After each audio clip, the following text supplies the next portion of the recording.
तो हेलो साथियों, नमस्कार। स्वागत है आपका आपके अपने चैनल सक्सेस जंक्शन एक कदम सफलता की ओर में।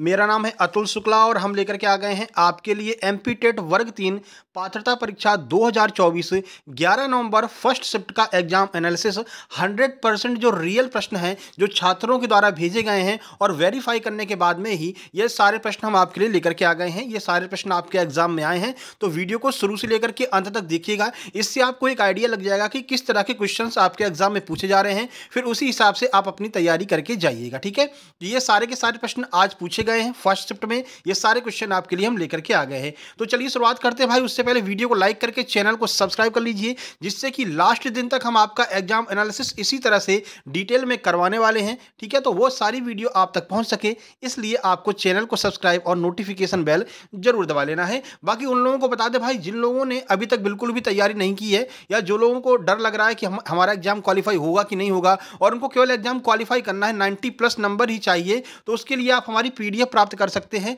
पीडीएफ प्राप्त करने का तरीका एक बार देख लीजिए, क्योंकि बहुत सारे लोग कमेंट कर रहे हैं कि सर पीडीएफ कैसे प्राप्त करें। यहाँ से डायरेक्ट क्वेश्चन आ रहे हैं, ठीक है ना, डायरेक्ट वैसे के वैसे क्वेश्चन आ रहे हैं। कल कई सारे लोगों ने हमारे पास कमेंट भी किया था और अपना जो है स्क्रीनशॉट भी भेजा था। तो ये अकाउंट नंबर है 20 25 27 27 824 और ये हमारा आईएफएससी है। ठीक है, एसबीआई का बैंक है। यहाँ पर आपको 15 रुपये का मात्र पेमेंट करके और हमारे पास में स्क्रीनशॉट भेज देना है। नंबर देख लीजिए, नंबर यहाँ पर आपको दिया गया है 7052547003। इस नंबर पर आपको जो है 15 रुपये का पेमेंट करके स्क्रीनशॉट सेंड कर दीजिए, तुरंत आपको जो है वो पीडीएफ सेंड कर दी जाएगी। लगभग 500 प्रश्नों की पीडीएफ है, 500-600 प्रश्नों की है। अगर आप उतना ही पढ़ जाते हैं तो भी आप आसानी के साथ में इस एग्जाम को क्वालिफाई कर जाएंगे, बिल्कुल भी परेशान होने की आपको आवश्यकता नहीं है। तो इस नंबर पर व्हाट्सएप जरूर कर देना है। अगर पेमेंट नहीं होता है तो थोड़ा सा इंतजार कर लेना है, नहीं तो इस नंबर पर आप व्हाट्सएप कर देंगे तो वहां से आपको जो है बता दिया जाएगा किस तरह से आपको पेमेंट करना है। और सेम टू सेम हूबहू प्रश्न कौन कौन से आज के एग्जाम में हमारी पीडीएफ से आए हैं वो भी आपको हम दिखा देते हैं। तो चलिए शुरुआत करते हैं आज का एग्जाम एनालिसिस। एक एक प्रश्न के बारे में डिटेल में आपको जानकारी देते हुए आगे बढ़ेंगे। चलिए, आज के जो प्रश्न किस किसने भेजे हैं ये देख लीजिए। राकेश अवस्थी जी, इनके 91 नंबर आए हैं, इन्होंने हमें प्रश्न भेजे हैं। सूर्य सिंह ने 89 नंबर सूर्य सिंह के हैं, इन्होंने भेजे हैं। सोनू पाल महोदय के 90 नंबर आए हैं, इन्होंने प्रश्न भेजे हैं। और विजय सिंह के 97 नंबर आए हैं, इन्होंने प्रश्न भेजे हैं। ये सब लोग क्वालिफाई कर गए हैं इस एग्जाम में। आप सब लोगों को बहुत बहुत धन्यवाद इन प्रश्नों को भेजने के लिए। आपका भी अगली किसी भी शिफ्ट में एग्जाम है तो आप अपने प्रश्नों को अपने नाम के साथ में 7052547003 इस नंबर पर जरूर से जरूर सेंड कीजिएगा। तो चलिए देखते हैं कौन कौन से प्रश्न आज पूछे गए हैं। आइए देखते हैं। सबसे पहले एनवायरनमेंट से शुरुआत करेंगे। आज तो भाई इंग्लिश के भी पेपर हुआ है और इंग्लिश के भी क्वेश्चंस हमारे पास में आए हैं। ठीक है, तो एनवायरनमेंट से शुरुआत करते हैं, फिर मैथ, फिर आपका बाल विकास, फिर आपका संस्कृत, फिर हिंदी, सारी जानकारी आपको देंगे।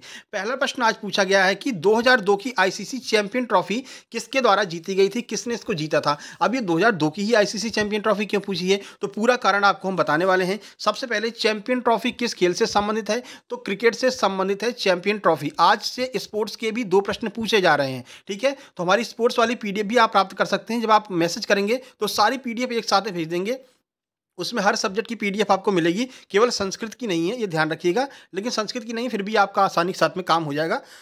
90+ नंबर तो आप ला ही लेंगे उस पीडीएफ को पढ़ने के बाद में। चलिए देख लेते हैं। तो भारत और श्रीलंका इन दोनों को विजेता घोषित किया गया था। 2 लोग कैसे विजेता हो गए, आइए देख लेते हैं पूरी जानकारी। तो देखिए, 2002 आईसीसी चैंपियन ट्रॉफी 2002 में श्रीलंका में आयोजित एक टूर्नामेंट था। यह आईसीसी चैंपियन ट्रॉफी का तीसरा संस्करण था। पिछले 2 टूर्नामेंटों को आईसीसी नॉकआउट टूर्नामेंट के रूप में जाना जाता था। अब यहाँ से इसका नाम चेंज कर दिया गया, इसलिए ये आपके लिए महत्वपूर्ण बन गया। मूल रूप से भारत में आयोजित होने वाला यह टूर्नामेंट श्रीलंका में स्थानांतरित कर दिया गया था। कुछ विवादों के चलते श्रीलंका में यह टूर्नामेंट हुआ था। अब देखिए यहाँ हुआ क्या, तो फाइनल मैच बारिश की वजह से धुल गया था और भारत और श्रीलंका को संयुक्त रूप से विजेता घोषित कर दिया गया था आईसीसी चैंपियन ट्रॉफी 2002 का। इसलिए यह प्रश्न आपके एग्जाम में बना है। ठीक है, तो ऑप्शन में दिया था भारत और श्रीलंका, फिर भारत केवल श्रीलंका ऐसे करके दिया था। तो भारत और श्रीलंका दोनों को संयुक्त रूप से विजेता घोषित किया गया था। आगे बढ़ लेते हैं। देखिए क्वेश्चन नंबर 2, विश्व का सबसे बड़ा क्रिकेट स्टेडियम कहां पर स्थित है, कौन सा है, तो भाई नरेंद्र मोदी क्रिकेट स्टेडियम अपने भारत में स्थित है, विश्व का सबसे बड़ा क्रिकेट स्टेडियम। इससे पहले मेलबोर्न क्रिकेट ग्राउंड था, वो अब दूसरे नंबर पर पहुंच गया है और भारत का नरेंद्र मोदी स्टेडियम पहले नंबर पर आ गया है। चलिए कुछ महत्वपूर्ण जानकारी देख लीजिए। कहाँ पर है ये? तो गुजरात में है। तो गुजरात का नरेंद्र मोदी स्टेडियम दुनिया का सबसे बड़ा क्रिकेट स्टेडियम है। इसे पहले मोटेरा स्टेडियम कहते थे, बाद में सरदार पटेल इसका स्टेडियम रखा गया नाम। मगर 2020 में पीएम मोदी ने उसका पुनर्निर्माण करवाया और इसकी दर्शक क्षमता को 1,32,000 तक पहुंचा दिया। इस वजह से यह दुनिया का सबसे बड़ा क्रिकेट स्टेडियम हो गया है और मोदी जी ने अपने नाम पर इसका नाम रख दिया नरेंद्र मोदी स्टेडियम, विश्व का सबसे बड़ा स्टेडियम। क्षमता याद रखिए 1,32,000 इसकी क्षमता है दर्शकों की। महत्वपूर्ण क्यों है, पूछा क्यों गया है, तो ये चर्चा में रहा है। वर्ल्ड कप 2023 का जो फाइनल मैच है वो यहीं पर आयोजित किया गया था, जिसमें भारत जो है वो उपविजेता रहा था, ऑस्ट्रेलिया इसमें विजेता रहा था। और अपनी स्पोर्ट्स वाली वीडियो में सेम टू सेम ये प्रश्न हमने कराया था, ये सारी जानकारी हमने आपको दी थी, वहां से ये प्रश्न एज इट इज उठ करके आ गया है। स्पोर्ट्स वाली जो वीडियो उसकी पीडीएफ भी आपको वहीं साथ में मिल जाएगी। उसमें हमने आपका ओलंपिक, पैरालंपिक, क्रिकेट हो गया, आपका आईपीएल हो गया, इन सबको एक साथ में कवर किया है। तो सारी पीडीएफ आप लोग मंगा सकते हैं। चलिए आगे बढ़ लेते हैं भाई, अगला प्रश्न देख लेते हैं। देखिए अगला आपका त्योहारों से भी प्रश्न पूछे जाने लगे हैं। विशु त्योहार जो है वो किस राज्य में मनाया जाता है? तो विशु त्योहार केरल का एक प्रमुख त्योहार है। ऑप्शन में केरल दिया भी गया था, केरल ही आपका सही आंसर होगा। चलिए कुछ महत्वपूर्ण जानकारी देख लीजिए विशु के बारे में। तो विशु केरल का एक प्राचीन त्योहार है। यह मलयालम कैलेंडर के मेदम महीने की पहली तिथि को मनाया जाता है। कब? मेदम महीने की। यह त्योहार अप्रैल या मई में मनाया जाता है। विशु को प्रकाश का त्योहार कहा जाता है और केरल की दिवाली भी विशु त्योहार को ही कहते हैं। इस दिन क्या होता है, दीपक जलाए जाते हैं और पटाखे फोड़े जाते हैं, यानी कि केरल में जो है दिवाली उसको विशु के नाम से मनाते हैं। यह आपको याद रखना है। एक बार व्यापम ने ही पूछा था केरल की दिवाली किसे कहते हैं, तो विशु को ही जो है केरल की दिवाली कहते हैं, याद रखिएगा। अगला देखिए, ये प्रश्न तो आपको याद होगा, पर्यावरण में हमने कराया था सेम टू सेम यही प्रश्न। कौन से ग्रह का कोई चंद्रमा नहीं है? हमने बताया भी था चंद्रमा का अर्थ है उपग्रह, ठीक है। जैसे अपनी पृथ्वी है, पृथ्वी का उपग्रह कौन है? चंद्रमा है। ऐसे ही याद रखना है कि कौन सा ऐसा ग्रह है जिसके कोई भी उपग्रह नहीं है। तो उसमें भी हमने आपको बताया था बुध और शुक्र दो ऐसे ग्रह हैं जिनके उपग्रह हैं ही नहीं। और लोगों के लिए बड़ा मतलब ये अविश्वसनीय है कि इन दो ग्रहों के कोई भी उपग्रह नहीं है, यानी कि इन दोनों के कोई चंद्रमा नहीं है। और ये दोनों ऑप्शन में थे, देख लीजिए। तो बुध ग्रह सूर्य के बहुत करीब है, जानते ही हैं, इसलिए यह अपने चंद्रमा को पकड़ करके नहीं रख पाएगा। कोई भी चंद्रमा बुध से टकरा सकता है या सूर्य की कक्षा में चला जा सकता है और अंत में उसे खींचा जा सकता है। यही वजह है कि जो बुध ग्रह है इसका कोई चंद्रमा नहीं है, क्योंकि सूर्य के नजदीक है भाई। अगर कोई बुध के पास में आएगा तो सूर्य उसको खींच लेगा। इस वजह से बुध ग्रह का कोई भी उपग्रह नहीं है, ठीक है। और सौरमंडल वाली वीडियो में सब कुछ बता चुके हैं आपको, जो कि पीडीएफ में दी गई है। अब देखिए शुक्र ग्रह का क्या वजह है, तो शुक्र ग्रह के पास भी कोई चंद्रमा नहीं है और इसका कारण अभी भी वैज्ञानिकों के लिए एक रहस्यमय है कि शुक्र ग्रह के पास में अभी तक चंद्रमा क्यों नहीं है। बाकी सौरमंडल वाली वीडियो में बताया था कि बुध ग्रह सबसे छोटा ग्रह है, 88 दिनों में परिक्रमा पूरा करता है। ये सारे प्रश्न आपके आगे देखने को मिलने वाले हैं, ठीक है ना। शुक्र को भोर का तारा, सांझ का तारा, पृथ्वी की बहन कहा जाता है, कितने डिग्री झुका हुआ है, पृथ्वी की तरह दिखता है, इसको वेनिस भी कहते हैं, एक देवी हैं। ये सारी जानकारी आपको हमने दे रखी है, तो वो चाहे तो आप वीडियो देख लीजिए, चाहे आप पीडीएफ प्राप्त कर लीजिएगा। क्वेश्चन नंबर 5 है, 1 ग्राम कार्बोहाइड्रेट में कितनी ऊर्जा मिलती है? तो 4.8 कैलोरी ऊर्जा 1 ग्राम कार्बोहाइड्रेट से हमको मिलती है। अब कुछ अन्य देख लीजिए जो पूछी जा सकती हैं। तो कार्बोहाइड्रेट से आपको 4.8 ग्राम किलो कैलोरी ऊर्जा मिलती है। प्रोटीन से याद रखिएगा, प्रोटीन से आपको 4 किलो कैलोरी ऊर्जा आपको मिलेगी और लिपिड से 9.0 किलो कैलोरी आपको ऊर्जा प्राप्त होगी। तो तीनों का याद रखना, हो सकता है आपसे आगे प्रोटीन और लिपिड का पूछ लिया जाए। तो कार्बोहाइड्रेट 4.8, प्रोटीन 4 पॉइंट और आपका लिपिड से 9, ठीक है। इसी के आसपास में दिया रहेगा, एचटी जैसा नहीं दे सकते हैं, आसपास में इसका दिया रहता है। तो आज ये प्रश्न आपका पूछा गया है, ठीक है। आज ईवीएस के अच्छे खासे प्रश्न हमको मिल गए हैं। भूसे से गेहूं को अलग करने की विधि क्या कहलाती है? कृषि से भी प्रश्न पूछा गया है, इसे हम विनोइंग कहते हैं, ठीक है। भूसे से गेहूं को अलग करना विनोइंग कहलाता है। देखिए, तो भूसे से गेहूं को अलग करने की विधि को निष्पावन या फिर विनोइंग कहते हैं। इस विधि में पवन की मदद से हल्के कणों को भारी कणों से अलग किया जाता है। अनाज और भूसे के मिश्रण को किसी सूप में लेकर के सिर के ऊपर से धीरे धीरे नीचे गिराकर इस विधि का इस्तेमाल किया जाता है, जो कि गांव में आप लोगों ने देखा भी होगा। अब तो थ्रेसर वैसा चलने लगे हैं, पहले नहीं चलते थे। तो पहले क्या होता था कि जो है कोई महिला या पुरुष इस तरह से सूप में गेहूं को लेकर के नीचे यहाँ पर गिराता रहता था और यहाँ से जो है आपका हवा चलती रहती थी, जिससे कि जो भारी कण है वो नीचे गिर जाते थे, यानी गेहूँ जो है नीचे इकट्ठा हो जाता था और भूसा उड़ जाता था। इसी प्रक्रिया को हम विनोइंग कहते हैं। अगला देखिए क्वेश्चन नंबर 7, आज आपसे एक्ट भी पूछ लिया और ये एक्ट भी हम करा रखे हैं आपका ईवीएस वाली वीडियो में ही, ठीक है। देखिए, तो शिक्षा का अधिकार कब लागू हुआ था? तो 1 अप्रैल 2010 को शिक्षा का अधिकार जो है लागू हुआ था। देखिए, तो शिक्षा का अधिकार अधिनियम 2009, ठीक है, ये इसका पूरा नाम हो जाएगा शिक्षा का अधिकार आरटीई एक्ट 2009, ठीक है। यानी आरटीई 1 अप्रैल 2010 से लागू हुआ था। लागू होने की तिथि पूछी, याद रखिएगा 1 अप्रैल 2010 से लागू हुआ था। यह अधिनियम भारत की संसद ने 4 अगस्त 2009 को पारित किया था। इस अधिनियम के तहत 6 से 14 साल के बच्चों को मुफ्त और अनिवार्य शिक्षा का अधिकार मिला है, ठीक है। तो याद रखिएगा 6 से 14 साल के बच्चों को मुफ्त और अनिवार्य शिक्षा का अधिकार कौन से एक्ट से मिला है? तो आरटीई एक्ट 2009, जो कि आपका 1 अप्रैल 2010 से लागू हुआ था। ये सारी डेट्स याद रखिए, आगे आपसे पूछा जा सकता है कि कब इसको पारित किया गया, कितने वर्ष से कितने वर्ष तक के बच्चों को फ्री में एजुकेशन दी जाएगी। ये आगे एग्जाम में आपके प्रश्न पूछे जा सकते हैं। अगला देखिए, पर्यावरण में किस तरह का शिक्षण अपनाया जाता है? तो इसे हम गतिविधि आधारित विधि कहते हैं, या फिर आप संश्लेषण विधि कह सकते हैं। ऑप्शन में 2 दिया होगा, या तो संश्लेषण विधि दी होगी या फिर आपका गतिविधि आधारित विधि दी होगी। हमने जो अपनी पीडीएफ में पढ़ा है उसमें हमने संश्लेषण विधि लिखा है, तो वहाँ पीडीएफ से डायरेक्ट प्रश्न पूछा गया है, पर्यावरण पढ़ाने के लिए किस तरह के शिक्षण को अपनाया जाता है? तो गतिविधि आधारित या फिर संश्लेषण आधारित जो विधि होती है उसे हम पर्यावरण पढ़ाने के लिए यूज करते हैं। देखिए, तो पर्यावरण शिक्षा में छात्रों को पर्यावरण के बारे में जागरूक करने के लिए कई तरीके अपनाए जाते हैं। कौन कौन से तरीके हो जाएंगे? देखिए, तो इसमें पर्यावरण शिक्षा के लिए खेल विधि, गीत विधि, भूमिका निर्वाह विधि, क्रिया विधि का इस्तेमाल किया जाता है। पर्यावरणीय नाटक खेलकर बच्चों को प्राणियों और पेड़ों की वेशभूषा और भूमिकाएं देकर शिक्षा दी जा सकती है। आपको हमने एक प्रश्न और कराया था कि पर्यावरण शिक्षा क्यों दी जाती है? तो पर्यावरण की शिक्षा पर्यावरण के प्रति बालकों को जागरूक करने के लिए दी जाती है। ये प्रश्न आगे एग्जाम में आपको देखने को मिलेगा, ठीक है। चलिए आगे बढ़ते हैं। अगला क्वेश्चन पूछा गया है, जैव विविधता दिवस कब मनाया जाता है? ये प्रश्न भी भेजा गया है। तो 22 मई को जैव विविधता दिवस मनाते हैं। डेली एक दिवस से प्रश्न आ रहा है, तो चलिए देख लेते हैं। देखिए, जैव विविधता दिवस प्रतिवर्ष 22 मई को मनाया जाता है। इस वर्ष की थीम क्या रही है? तो चलिए थीम देख लीजिए, क्योंकि पेपर को कठिन बनाएंगे तो थीम जरूर पूछेंगे आपसे। तो चलिए थीम देख लेते हैं। तो अवलोकन अंतर्राष्ट्रीय जैव विविधता दिवस 2024 की थीम रही है, योजना का हिस्सा बने, ठीक है। ये जो है इस वर्ष की थीम रही है। सभी हितधारकों के लिए कुनमिंग मॉन्ट्रियल वैश्विक जैव विविधता ढांचे के कार्यान्वयन का समर्थन करने के लिए जैव विविधता को नुकसान से रोकने के लिए जो है जैव विविधता दिवस 22 मई को प्रतिवर्ष मनाया जाता है। अगला देखिए, गठिया रोग से बच्चे पर गठिया रोग का क्या असर पड़ता है? सीधा प्रश्न पूछा गया है ईवीएस पेडागोजी का। तो चलिए देख लेते हैं। रोग और बीमारियों से प्रश्न आ रहे हैं, ठीक है, आज से शुरू हो गए हैं। तो आज गठिया रोग आपसे पूछा गया था और बच्चों के बारे में पूछा गया था, और इस तरह से ऑप्शन दिए गए थे कि जो है आपका जोड़ों में क्षति हो जाती है और आपका बालक कमजोर हो जाता है, इनमें से सभी, इनमें से कोई नहीं, 1 और 2। तो सारी जो फैक्ट बन सकते हैं वो सारे फैक्ट हम देख लेते हैं। देखिए, कौन कौन सी परेशानी होती है? तो जोड़ों में स्थायी क्षति हो सकती है, जिससे चलना और कपड़े पहनना मुश्किल हो जाता है बालक के लिए। विकास संबंधी समस्याएं हो सकती हैं, जैसे कि एक हाथ या एक दूसरे पैर का जो है लंबा होना। आंखों में समस्या हो सकती है, जिसे यूवाइटिस कहते हैं। याद रखिएगा, यूवाइटिस आंखों की समस्या से संबंधित रोग है। अगर इसका इलाज ना किया जाए तो मोतियाबिंद, ग्लूकोमा और दृष्टि हानि जैसी समस्याएं हो सकती हैं। बच्चा चिड़चिड़ा या थका हुआ महसूस करता है, खेलना नहीं चाहता है, गर्दन और शरीर के अन्य हिस्सों में लिम्फ नोड में सूजन हो जाती है, ठीक है। इनमें से ही कोई 2 आपका ऑप्शन दिया गया था। अब एज इट इज तो प्रश्न जो है जो भी जिसने प्रश्न भेजा उसको याद नहीं था, ठीक है। चलिए, अगला पूछा गया था कि भाई ये ऊर्जा का पिरामिड होता है, ये ऊर्जा का पिरामिड कैसा बनता है? तो याद रखिएगा, ऊर्जा का पिरामिड हमेशा सीधा बनता है।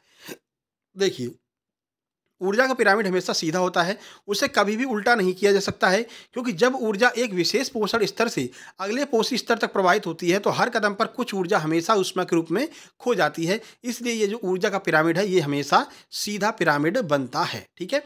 तो ऊर्जा पिरामिड से भी आज प्रश्न पूछा गया है। अब कुछ अन्य जो आपके टॉपिक है जहाँ से प्रश्न पूछा गया है, लेकिन क्या प्रश्न आया था वो हमें पता नहीं चल पाया है, तो वो देख लीजिए। पारिस्थितिकी तंत्र से आपका 1-2 क्वेश्चन पारिस्थितिकी तंत्र का भी पूछा गया है, और एक प्रश्न आपका सौर ऊर्जा से भी पूछा गया है, लेकिन एज इट इज क्या प्रश्न था वो हमको पता नहीं चल पाया है, ठीक है। चलिए अब हिंदी की ओर चलते हैं। देखिए, हिंदी में आपसे पूछा गया था उद्धार शब्द में कौन सी संधि है? तो जो उद्धार शब्द है उसमें आपकी व्यंजन संधि देखने को मिली है। पिछले 2 दिनों में आपसे आपका स्वर संधि पूछी गई थी, आज आपसे विसर्ग संधि का प्रश्न पूछा है। अगला पूछा था पीताम्बर में कौन सा समास है? तो पीला है जिसका अंबर अर्थात भगवान विष्णु जी, तो पीताम्बर में बहुब्रीहि समास हो जाएगा। एक प्रश्न प्रत्यय का, एक आपका विसर्ग संधि से, और एक प्रश्न आपका अलंकार का पूछा गया था। इसके अलावा मात्रिक छंद से प्रश्न हैं। 5 प्रश्न आपके गद्यांश के आ रहे हैं, 5 पद्यांश के आ रहे हैं, और वचन बदलने के लिए भी 2 प्रश्न आए हैं कि इसका एक वचन क्या होगा, इसका बहुवचन क्या होगा। 2 प्रश्न आपका यहाँ से देखने को मिला है। वर्तनी शुद्धि आज नहीं थी, कल वर्तनी शुद्धि के प्रश्न आए थे, जो कल वाली वीडियो में हमने आपको बता दिया था। चलिए बाल विकास पे देखते हैं। अच्छे खासे प्रश्न बाल विकास के हमारे पास में आज आ गए हैं। देखिए, तो इसमें जो है लगभग 2 से 3 प्रश्न आपके लॉजिकल वाले पूछे जा रहे हैं। लॉजिकल का मतलब समझ रहे हैं, हमने अपने पीडीएफ में करा रखे हैं, आपको मिल भी जाएँगे। लॉजिकल मतलब आपके दिमाग पर आधारित को अगर ऐसा हो जाएगा तो ऐसा करना चाहिए, अगर बालक रो रहा है तो उसके लिए क्या करना चाहिए, ठीक है ना? ऐसे प्रश्न हैं, आप आसानी से कर लेंगे, ये तो कोई दिक्कत नहीं है। लेकिन अब यहाँ पर देख लेते हैं, अवस्थाओं का क्रम लगातार पूछा जा रहा है और आज जो है जीन पियाजे की जो अवस्था है उसको क्रम से लगाने के लिए प्रश्न पूछा गया था कि क्रम से लगाइए जीन पियाजे की अवस्थाओं को, ठीक है? तो जीन पियाजे महोदय से 2 प्रश्न जरूर पूछे जा रहे हैं। अगला था फ्रायड महोदय ने मन की कितनी अवस्थाएं बताई हैं, वही अवचेतन मन, अर्धचेतन मन, ये जो अवस्थाएं हैं, यहां से आपका प्रश्न पूछा गया था फ्रायड महोदय का, ठीक है? उसके बाद में चॉम्स्की का जो भाषा का सिद्धांत है, ये आज आपका पूछा गया था। डेली एक दो सिद्धांत पूछ रहे हैं। आज चॉम्स्की के भाषा के सिद्धांत से प्रश्न आया था। एक प्रश्न आपका फ्रोबेल महोदय से देखने को मिला है। एक आपका मचान किसे कहते हैं, तो मचान के बारे में आपको हमने बताया था भाई, बाहर से अगर हम थोड़ा सा सपोर्ट देते हैं बालक को तो उसे हम मचान कहते हैं। हल्का सा सपोर्ट देते हैं, ज़्यादा जो है बताते नहीं क्वेश्चन वगैरह, लेकिन थोड़ा थोड़ा सपोर्ट देते हैं तो उसे हम मचान कहते हैं। बालकों के लिए ये लाभप्रद होता है। सतत विकास का सिद्धांत है। अवस्था से आपके मतलब कि जो आपकी अवस्थाएं होती हैं, पूर्व संक्रियात्मक, संवेदी, गामक, यहाँ से आपका जो है एज पूछ रहे हैं कि इसकी एज कितनी होती है, ठीक है ना? तो ये आपका अवस्था से प्रश्न पूछा जा रहा है। 2 प्रश्न आपके अधिगम से भी देखने को मिले हैं, तो अधिगम के 2 प्रश्न आपको देखने को मिले हैं, ये भी आप थोड़ा सा करके जाइएगा। तो ये कुछ महत्वपूर्ण टॉपिक हैं जो आपके बाल विकास से पूछे जा रहे हैं। कुछ प्रश्न और हैं, देखिए। विकास की अवस्था से बता दिया आपका, 2 प्रश्न विकास की अवस्था से हैं। सर्व समाज कौन से परिवार से संबंधित है, यह प्रश्न पूछा गया था। एक प्रश्न आपका कोहल वर्ग से आया था। समावेशी शिक्षा से बड़े प्रश्न आ रहे हैं भाई साहब, 4 से 5 प्रश्न समावेशी शिक्षा से देखने को मिल रहे हैं। समावेशी शिक्षा के बारे में आपको पूरी जानकारी दे रखी है, पीडीएफ में आपको मिल जाएगी। समावेशी शिक्षा में आपको बताया था कि जब बहुत तरह के अलग अलग जो है तरह के बालक एक छत के नीचे शिक्षा ग्रहण करते हैं तो हम उसे समावेशी शिक्षा कहते हैं। इसके बारे में पूरा डिटेल में हम पढ़ा चुके हैं, ठीक है? अगला देखिए, एक प्रश्न आपका पिछड़े बालक या विकलांग बालक से एक प्रश्न आया था, चाहे पिछड़े से या विकलांग से एक प्रश्न आया था। उसके बाद में प्रश्न आया था बुद्धि पर किसका प्रभाव पड़ता है, तो ये आपका समाज का पड़ता है, परिवार का पड़ता है, या इनमें से कोई नहीं। ऐसे प्रश्न जो है बुद्धि से एक प्रश्न पूछा गया था कि बुद्धि पर मतलब बालक की बुद्धि पर किसका प्रभाव सबसे अधिक पड़ता है। तो ये आपका बाल विकास हो गया। संस्कृत देख लीजिए, संस्कृत में आपका 2 पैराग्राफ पूछे गए हैं, एक आपका गद्य पैराग्राफ है, एक पद्य पैराग्राफ है। पैराग्राफ के ही प्रश्न आपके संस्कृत में ज़्यादा देखने को मिल रहे हैं, बाकी आपकी पेडागोजी देखने को मिल रही है। संस्कृत की पेडागोजी बता रहे हैं कि थोड़ी सी अच्छी लेवल की आ रही है, कठिन आ रही है, ठीक है? बाकी यहाँ पर धातु लकार, लट लकार, लोट लकार, यहाँ से 2 प्रश्न पूछे जा रहे हैं। एक प्रश्न आज आपका छंद का पूछा गया है संस्कृत में, बाकी पेडागोजी हमने बता दी। संधि के प्रश्न जो है 1 से 2 प्रश्न संधि के पूछे जा रहे हैं। आज नारी से रिलेटेड कोई प्रश्न था, अब इसका या तो वचन पूछा होगा या कुछ चेंज करने को पूछा गया होगा। नारी से एक प्रश्न था, ठीक है? और एक प्रश्न आपका मध्यम पुरुष का उदाहरण दे करके पूछा गया था, कौन सा इसमें से जो है मध्यम पुरुष का उदाहरण होगा। तो ये सारे टॉपिक आपको कवर करके जाने हैं। इतना डिटेल भाई एनालिसिस कोई नहीं देता है, बस आपके सहयोग की आवश्यकता रहती है। तो इस नंबर पर जो है आपको अपने प्रश्नों को भेज देना है। आपका अगर अगली किसी भी शिफ्ट में एग्जाम है, नीचे टेलीग्राम चैनल की लिंक दी गई है, टेलीग्राम चैनल भी ज्वाइन कर लेना। सक्सेस जंक्शन के नाम से टेलीग्राम चैनल भी आपको मिल जाएगा। चलिए मैथ की बात कर लेते हैं। तो मैथ में कोई खास परिवर्तन नहीं है, वही आपके अनुपात के और समानुपात के 3 से 4 प्रश्न मिल रहे हैं और सिंपल लेवल के आ रहे हैं। एक आपका इस तरह का दिया गया था 2x3, ठीक है? ये x है, 2x3 plus 2x square minus 3kx बराबर 2 है। तो k का मान आपको निकाल करके बताना था, इस तरह का प्रश्न था। पेडागोजी उसी में से आ रही जो हमने पीडीएफ में दिया है। पेडागोजी एक भी प्रश्न पेडागोजी को उस पीडीएफ से बाहर नहीं आ रहे हैं, तो वो आप प्राप्त कर सकते हैं। उसके बाद में भाई साहब घनमूल के प्रश्न अच्छे खासे आ रहे हैं, 2 प्रश्न घनमूल के और लगभग 1 से 2 प्रश्न वर्गमूल के आ रहे हैं। सिंपल लेवल का मैथ आ रहा है, बिल्कुल भी आपको परेशान नहीं होना, डरने की आवश्यकता बिल्कुल भी आपको नहीं है, ठीक है? बस पेडागोजी आप कर जाना, क्योंकि पता चला सिंपल प्रश्न तो कर लिए पर 15 नंबर की पेडागोजी छूट गई, ठीक है? तो पेडागोजी आप पीडीएफ से कर लेना। उसके बाद में आयतन के आपके प्रश्न पूछे जा रहे हैं, 1-2 प्रश्न। विभाज्यता के नियम से 2 से 3 प्रश्न बन रहे हैं, ठीक है? तो विभाज्यता के नियम को अच्छे से पढ़ करके जाइए। आयु के 2 प्रश्न बन रहे हैं, पिता और पुत्र की आयु वाले प्रश्न आ रहे हैं, ठीक है? तो 2 प्रश्न एज के बन रहे हैं। सिंप्लीफिकेशन के 3 प्रश्न, 2 प्रश्न बॉडमास के, और जो चिन्ह परिवर्तन वाले हैं वो भी आपके 2 से 3 प्रश्न बन रहे हैं। यानी कि प्लस को अगर हम माइनस लिख दें, जो रीजनिंग वाले प्रश्न होते हैं, प्लस को माइनस कर दें, माइनस को गुणा कर दें, तो बताइए कौन सा ऐसा समीकरण है, कौन सा ऐसा ऑप्शन है जो इसको संतुलित करेगा, ठीक है? इस तरह के प्रश्न बन रहे हैं। उसके बाद में एक प्रश्न आया था 36 पैसे और 3.96 रुपये में रेशियो ज्ञात कीजिए। तो ये जो मतलब कि एक तरह से कह सकते हैं, इसको कन्वर्ट करने वाले जो प्रश्न हैं, ये यहाँ से 2 से 3 प्रश्न कन्वर्ट करने के आ रहे हैं। लीटर को मिलीलीटर में कन्वर्ट कीजिए, पैसे को रुपए में अनुपात बताइए। तो ऐसे प्रश्न आपके देखने को मिल रहे हैं मैथ में। उसके बाद इंग्लिश की बात कर लेते हैं, ठीक है? यहाँ पर एच कर लीजिए, ऐसा होता है, ठीक है? इसमें आपके 2 पैसेज आ रहे हैं, 2 पैसेज से 10 से 12 नंबर के प्रश्न पैसेज से आपके बन जा रहे हैं। और पैसेज तो आपका सिंपल दे रहे हैं, लेकिन यहाँ पर ये जो एक्स्ट्रा पोर्शन है, ये आपका थोड़ा-सा अच्छे लेवल का आ रहा है, पेडागोजी भी अच्छे लेवल की आ रही है, ठीक है? इसमें प्रीपोज़िशन के 2 प्रश्न हैं, डायरेक्ट इनडायरेक्ट के 1 प्रश्न है, 2 प्रश्न एडजेक्टिव के हैं, 3 से 4 प्रश्न लगभग टेंस के आपके पूछे जा रहे हैं और बाकी के प्रश्न आपके पेडागोजी के पूछे जा रहे हैं, ठीक है? तो ये पेडागोजी हमने अपने पीडीएफ में दे रखी है, वो आप लोग प्राप्त कर लीजिएगा। आज के नंबर की बात करते हैं कि लगभग कितने-कितने नंबर लोगों के आए हैं, तो वो भी देख लीजिए। मार्क्स की बात करें तो भाई 78 नंबर, 88, 82, 75, 102, 90 और 91 इस तरह के स्कोर जो है आज देखने को मिले हैं।